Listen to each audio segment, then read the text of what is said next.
Avez-vous remarqué que dans tous les films où il existe une intelligence artificielle développée, elle parle parfaitement anglais et parfois même plusieurs langues, voire toutes.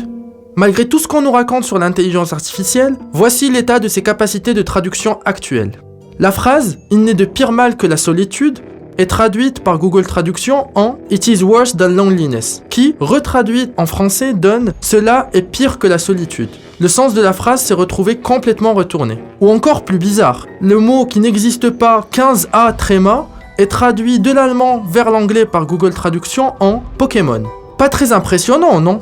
Pourtant, la traduction des langues était l'un des tout premiers problèmes pour lesquels on a voulu utiliser l'intelligence artificielle. Dans une lettre célèbre datée de 1949, Warren Weaver suggère quelques idées sur la façon d'utiliser l'informatique. Une science alors complètement nouvelle. Pour traduire les langues sans se restreindre au mot à mot, tenir compte des multiples sens, faire comprendre la structure des phrases à l'ordinateur, éventuellement créer une langue universelle, interlangue, qui serait traduisible dans toutes les langues. La lettre eut une influence énorme, d'autant plus qu'à cette époque, c'est la guerre froide. Les Américains avaient besoin de traduire rapidement des documents russes. L'un des enjeux principaux était la recherche scientifique. Les Américains désiraient traduire les publications venant du bloc communiste afin de se renseigner sur les avancées technologiques de l'autre côté du rideau de fer. Et il n'y avait pas assez de traducteurs à l'époque. L'une des premières machines à traduire, Mark I, conçue par IBM et l'université de Georgetown, était simplement un dictionnaire automatisé de 65 000 mots. La traduction mot à mot était très mauvaise, et même si les ingénieurs d'IBM Georgetown étaient confiants, les résultats n'étaient pas non plus fameux. Une commission d'experts américains, l'ALPAC, Automatic Language Processing Advisory Committee, fut alors créée pour évaluer le succès du traducteur automatique d'IBM et remit son rapport en 1966. Après des tests sur des articles de physique, il ressortit que le traducteur automatique d'IBM était non seulement très imprécis, mais également beaucoup plus lent qu'un traducteur humain. En conséquence, le gouvernement américain coupa immédiatement tous les financements pour la recherche sur la traduction automatique.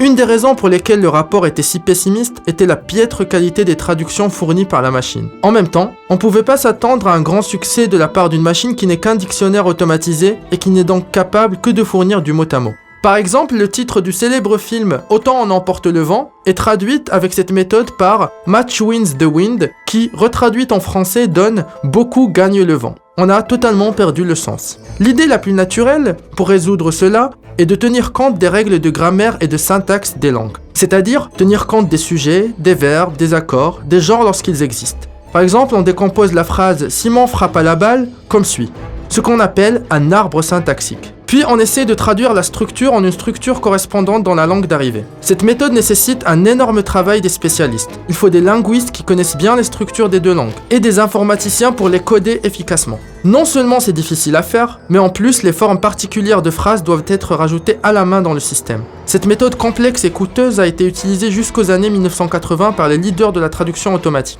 Malgré cela, les résultats étaient bien loin de ceux obtenus par les traducteurs humains. Pourtant, à la même époque, on construisait des intelligences artificielles capables de battre les meilleurs d'entre nous à des jeux aussi compliqués que les échecs. Mais pourquoi la traduction automatique est-elle aussi difficile ? Demandons à un traducteur automatique d'effectuer la traduction d'un texte d'une complexité moyenne, dans une langue donnée, puis de réaliser la traduction en sens inverse. Le texte récupéré n'est souvent pas exactement celui d'origine. Ainsi, la fameuse phrase d'ouverture de La Recherche du temps perdu, « Longtemps je me suis couché de bonne heure », une fois traduite en portugais par un célèbre moteur de recherche dont on ne citera pas le nom mais qui commence par un R, donne la phrase suivante, qui, une fois retraduite en français, devient « Depuis longtemps, je suis le premier menteur ». Cet exemple n'est pas un cas isolé. On peut classer les difficultés rencontrées en traduction automatique en 5 catégories. Il peut s'agir d'ambiguïté sémantique, comme dans cette phrase proposée par le linguiste Claude Piran, « In such a case, you can make a very good case for wooden cases », que Google Traduction traduit par « Dans un tel cas, vous pouvez faire un très bon cas pour les cas en bois », alors que la vraie traduction est « En pareil cas, on peut produire une argumentation très convaincante en faveur des caisses en bois ». Dans cette phrase, « case » peut signifier à la fois « cas », « argumentation » ou « caisse ». Il peut s'agir d'ambiguïté grammaticale, dans le cas par exemple où deux formes verbales identiques correspondent à des temps différents. Ainsi, en anglais, I could do that peut signifier à la fois je pouvais faire cela et je pourrais faire cela. Il peut aussi s'agir d'ambiguïté pronominale. Par exemple, dans la phrase française elle l'aime, il est impossible de déterminer le genre de la personne aimée sans utiliser le contexte. Si bien que la traduction anglaise pourra aussi bien être she loves her que she loves him, voire she loves it. Inversement, le vouvoiement n'existant pas en anglais, la traduction française de You should go est ambiguë et peut aussi bien être tu dois y aller que vous devez y aller. Une autre difficulté est liée à la traduction d'expressions figées, comme pierre qui roule n'amasse pas mousse, qui ne veulent pas du tout dire ce qu'elles signifient littéralement et pour lesquelles il n'existe parfois pas d'équivalent exact dans la langue cible. Enfin, traduire un texte qui utilise certains registres de langue ou certains types de langage, par exemple le parler régional ou l'argot, peut s'avérer très compliqué. L'argot breton des années 2010 a moins de chances d'être interprété correctement que des registres de langue mieux référencés comme l'anglais administratif.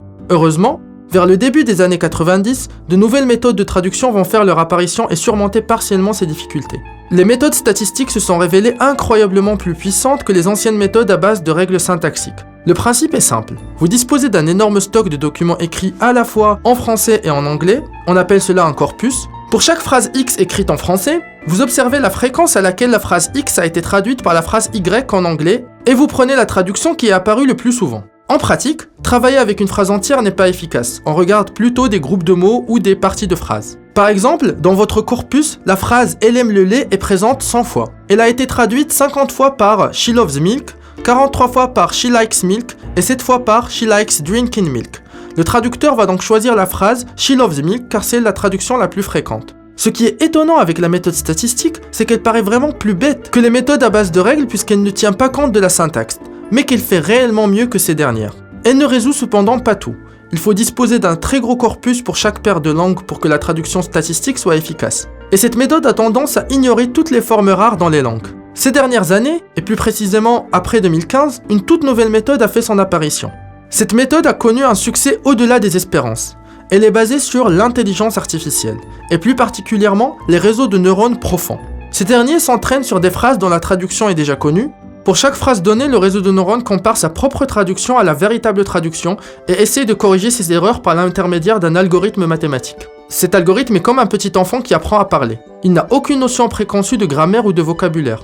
Si l'algorithme s'entraîne sur des données inexactes ou intentionnellement trafiquées, il reproduira ses erreurs. L'exemple de Pokémon donné au début en est une bonne illustration.